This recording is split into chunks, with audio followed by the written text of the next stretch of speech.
বিরোধী অপরাধ দেশব্যাপী সংঘটিত হয়েছে, তাদের বিরুদ্ধে কি কি সুনির্দিষ্ট অভিযোগ তদন্তকালে পাওয়া গিয়েছে তা আমরা ট্রাইব্যুনালে পড়ে শুনিয়েছি। ট্রাইব্যুনাল সন্তুষ্ট হয়েছেন এবং এই আবেদন দুটি মঞ্জুর করেছে করে আগামী 4 ডিসেম্বর 2024 তারিখ তাদেরকে ট্রাইব্যুনালে উপস্থাপন করার জন্য দিন ধার্য করেছে। তাদের মধ্যে মূলত অভিযোগ আমির হোসেন আমু সাহেবের বিরুদ্ধে যে উনি আওয়ামী লীগের সাবেক মন্ত্রী এবং এমপি হিসাবে 14 দলের সমন্বয়ক এবং 14 দলের অন্যতম নেতা ছিলেন এবং 19 জুলাই 2024 তারিখ তখন দেশব্যাপী যে গণহত্যা এবং মানবতা বিরোধী অপরাধ চলছে, তখন 14 দলের সাথে একটি মিটিং হয়, যে মিটিংয়ে কারফিউ জারির সিদ্ধান্ত হয় এবং কারফিউ জারির সিদ্ধান্তের সাথে সাথে দেখা মাত্র গুলির নির্দেশ হয়। সেই সমাবেশ একজন অন্যতম নীতি নির্ধারক হিসেবে উপস্থিত ছিলেন এবং এই সিদ্ধান্ত উনি নিয়েছিলেন এবং ওনার সাথে আরও অনেকেই নিয়েছিলেন। সেটি আপনারা পত্রপত্রিকা এবং ইলেকট্রনিক মিডিয়াতে আপনারা দেখেছেন। সে সকল অভিযোগ আমরা ট্রাইব্যুনালে পড়ে শুনিয়েছি। দুজন পুলিশ কর্মকর্তা, একজন আলেফউদ্দিন আর একজন মহিউদ্দিন ফারুক, তাদের বিরুদ্ধে গুমের অভিযোগ আনা হয়েছে এবং যাকে গুম করা হয়েছে সে গুমে ছিল 4 মাস এবং গুমের পরবর্তী কারাগারে আবদ্ধ ছিল 7 বছর। সেখান থেকে বের হয়ে এসে এই গুম ভিকটিমরা নিজেই আমাদের কাছে অভিযোগ করেছে। তার অভিযোগে দেখা গিয়েছে যে তাকে গুম করে নিয়ে খুব নির্যাতন করা হতো, উল্টিয়ে পা উপরের দিকে মাথা নিচের দিকে দিয়ে নির্যাতন করার একটি সময় তার চোখের বাঁধন খুলে যায়, তখন সে আসামিদেরকে দেখতে পায় এবং সে আদালত থেকে জামিন নিয়ে এসে নিজে এবং তার সাথে আরও বেশ কিছু গুম ভিকটিম যারা এই সকল আসামির দ্বারা গুম হয়েছিলেন তাদের বিরুদ্ধে অভিযোগ করে গিয়েছে। আমরা কেন আজকে এই অভিযোগটা আনলাম তার অন্যতম কারণ হলো আন্তর্জাতিক অপরাধ ট্রাইব্যুনাল আইন 1973-এ অ্যাবডাকশন, কনফাইনমেন্ট এবং টর্চার এই 3টি অপরাধকে এক জায়গায় করলে গুমের সংজ্ঞাটা পাওয়া যায়।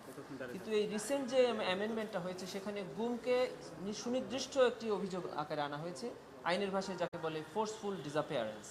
এই অভিযোগটিকে এই আইনে সংবেশিত করার কারণেই আমরা এখন এই অভিযোগটা আনা হয়েছে এবং এখন থেকে আমরা গুমের মামলাগুলোকেও ট্রাইব্যুনাল তদন্ত করছেন এবং ট্রাইব্যুনালে এই মামলাগুলো আমরা পরিচালনা করছি।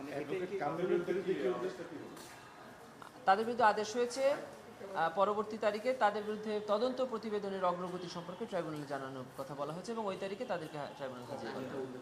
এবং আজকে তাদেরকে গ্রেফতার দেখানো হয়েছে। আজকে তাদেরকে ট্রাইব্যুনালে উপস্থাপন করা হয়েছিল, তাদেরকে এই ট্রাইব্যুনালের মামলায় গ্রেফতার দেখানো হয়েছে এবং আগামী ফেব্রুয়ারি মাসের 20 তারিখে তাদেরকে ট্রাইব্যুনালে হাজির করা হবে এবং তাদের বিরুদ্ধে তদন্তের অগ্রগতি ট্রাইব্যুনালকে জানানোর নির্দেশ দেওয়া হয়েছে। এটা কি গুমের ঘটনার প্রথম দুজনকে আনা হবে? গুমের ঘটনায় এটাই প্রথম দুজনকে আনা হবে। কোর্টে আজকে এই দুই আসামির মধ্যে একজন বলছিল যে তাকে ডিবিও হেফাজতে জিজ্ঞাসাবাদ করা হয়েছে।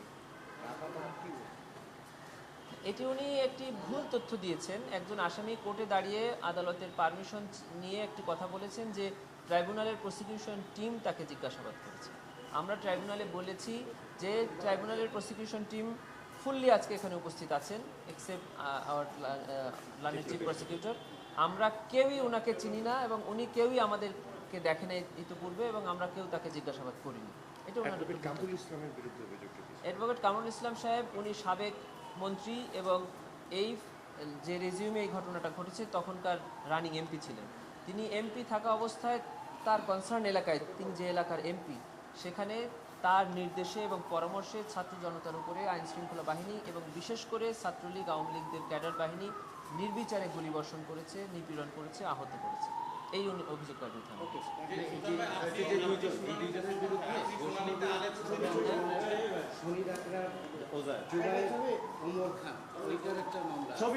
সেই মামলাতে তারা